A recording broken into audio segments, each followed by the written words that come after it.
ബീഹാറിൽ സ്ഥാനാർത്ഥി നിർണയത്തിലേക്ക് കടക്കുകയാണ് എൻ.ഡി.എ പാർട്ടികൾ. ശക്തമായ ഭരണവിരുദ്ധ വികാരം നിലനിൽക്കുന്ന ബീഹാറിൽ അതിനെ മറികടക്കാനുള്ള സ്ഥാനാർത്ഥികളെയാണ് ബി.ജെ.പിയും ജെ.ഡി.യുവും തേടുന്നത്.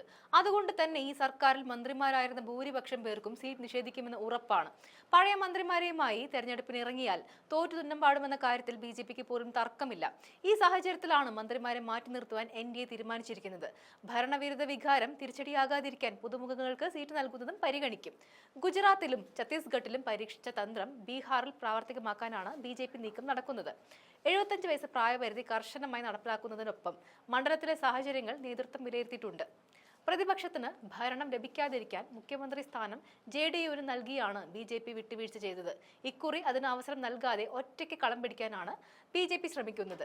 ജെ.ഡി.യു പാലം വലിച്ചാലും ചിരാഗ് പാസ്വാന്റെ എൽ.ജി.പിയെ കൂടെ നിർത്തുവാനാണ് ബി.ജെ.പി ശ്രമിക്കുന്നത്. 2020 തെരഞ്ഞെടുപ്പിൽ മത്സര രംഗത്തിറങ്ങിയ 38 സീറ്റുകളിൽ 32 എണ്ണത്തിൽ അന്നത്തെ അവിഭക്ത എൽ.ജി.പിക്ക് നിതീഷ് കുമാറിന്റെ നേതൃത്വത്തിലുള്ള ജെ.ഡി.യുവിനേക്കാൾ അധികം വോട്ടുകൾ ലഭിച്ചിരുന്നു. ഈ 32 സീറ്റുകളിൽ കുറഞ്ഞത് 26 എണ്ണത്തിലെങ്കിലും ജെ.ഡി.യു നഷ്ടപ്പെട്ട ഭൂരിപക്ഷത്തേക്കാൾ കൂടുതൽ വോട്ടുകൾ എൽ.ജി.പിക്ക് ലഭിച്ചു.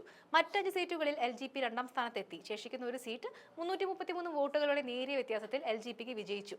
നിതീഷുമായുള്ള അഭിപ്രായ വ്യത്യാസങ്ങൾ ചൂണ്ടിക്കാട്ടി എൻ.ഡി.എ വിട്ട ശേഷം എൽ.ജെ.പി 2020 തെരഞ്ഞെടുപ്പിൽ സ്വന്തമായി മത്സരിക്കുകയായിരുന്നു. സംസ്ഥാനത്തെ ഭരണകക്ഷിക്ക് കനത്ത നഷ്ടം വരുത്തിവെച്ചു എന്നത് മാത്രമല്ല, ബി.ജെ.പിയേക്കാൾ വളരെ താഴ്ന്ന പദവിയിലേക്ക് നിതീഷ് പക്ഷത്തെ അത് താഴ്ത്തി. കേന്ദ്രമന്ത്രി ജിതിൻ റാം മാഞ്ചിയുടെയും മുൻ കേന്ദ്രമന്ത്രി ഉപേന്ദ്ര കുശ്വാഹയുടെയും നേതൃത്വത്തിലുള്ള പാർട്ടികളാണ് 243 അംഗ നിയമസഭയിലെ സംസ്ഥാനത്തെ മറ്റ് എൻ.ഡി.എ അംഗങ്ങൾ. ഇതൊക്കെയാണെങ്കിലും 2020 ചിരാഗ് പാസ്വാന്റെ പാർട്ടിക്ക് ഒരു സീറ്റ് മാത്രമേ നേടാൻ കഴിഞ്ഞിരുന്നുള്ളൂ. പിന്നീട് പാർട്ടി ഒരു പിളർപ്പ് നേരിട്ടു. എങ്കിലും സ്വാധീനം നിർണായകമായി ഉയർത്തി എന്ന് കാണാം. 2024 തെരഞ്ഞെടുപ്പിൽ മത്സരിച്ച 5 ലോക്സഭാ സീറ്റുകളിലും അവർ വിജയിച്ചു.